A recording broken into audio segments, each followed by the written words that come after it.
That is powerful. Wow, that right there is amazing information. Right now, you guys, we're going to wrap this up here today real quickly. And the first thing is simply this, is obviously be aware of the fact that with the law of navigation, that was it, you know, so you guys... Here's the thing about it. Law of navigation is so important. Why? Because anyone can steer a ship, but it takes a leader to chart the course. First-rate navigators always have in mind that the other people are depending on them and their ability to chart a good course.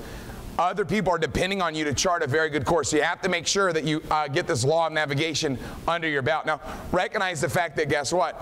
With the law of navigation, we have to be aware of what? Before good leaders take their people on a journey, they go through a 4-step process in order to give the trip the best chance of being a success. What do that 4 steps look like? This is the first step, okay? The first step is always remember this. Navigators draw on past experiences.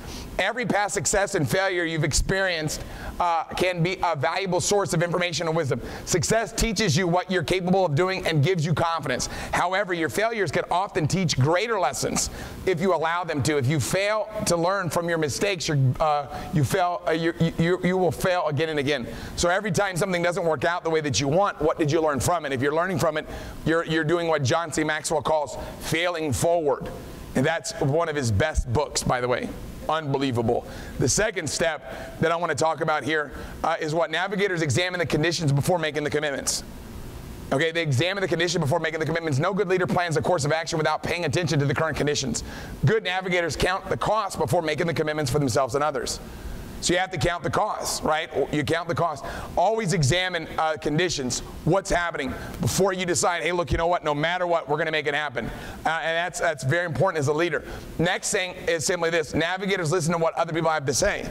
You have to pay attention, right? Navigating leaders get ideas from many sources. They listen to the members of their leadership team. They spend time with leaders of other organizations who can mentor them. They always think in terms of relying on a team, not just themselves. Recognize it's not just about you, but it's about everybody on your team. That's why it's so important. Number 4, obviously navigators make sure their conclusions represent both faith and fact. A leader has to possess a positive attitude, obviously, okay? If you can't confidently make the trip in your mind, you're not going to be able to make it in real life. On the other end, you also have to be able to see the facts realistically. If you don't go with your eyes wide open, you're going to get blindsided. Balancing optimism and realism, faith and fact, can be very difficult. That's key. That's key, because the problem that people have that are brand new leaders is the fact that they're very optimistic. That's how you become successful. But at the same time, we have to recognize what? That you also have to understand, hey, you know what, there are going to be challenges, there are going to be obstacles, and you've got to be realistic at the same time about what can happen so you can navigate people away from it. So obviously that's important. Now, last thing I want to just share with you about the law of navigation is a couple things. This is the prime example. 1911, there was a race for the South Pole.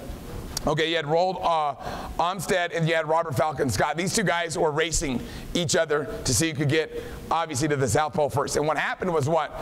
Is that they basically went after it. Now, Roald, who won, what happened to him?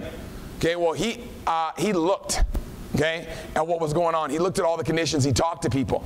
He went after it. And what he found out was what? He found out the fact that there was going to be obstacles, there were going to be challenges. Robert Falcon Scott didn't. Okay, and he ended up dead. And everybody in his team also died too. Because Scott was unable to live by the law of navigation, he and his companions died by it. You got to recognize the fact that you have to understand no matter what, you've got to realize the number one thing you have to do is you have to count the cost. You have to look at what's happening, okay? Now, and we're going to wrap this thing up real quickly. I just need you to be aware of what? Of this right here. This is the secret to the law of navigation is preparation, okay? Remember that. The secret to the law of navigation is what? Preparation. So you've got to be prepared. Very important. Preparation is the key to this entire situation. So how do we do that, okay? Here it is. The secret of the law of navigation is preparation. When you prepare well, you convey confidence and trust in people. Leaders who are good navigators are capable of taking their people just about anywhere. You've got to recognize what? We have to focus in on, guess what? Not just ourselves, but the other people. You have to be a selfless leader. You've got to care about other people.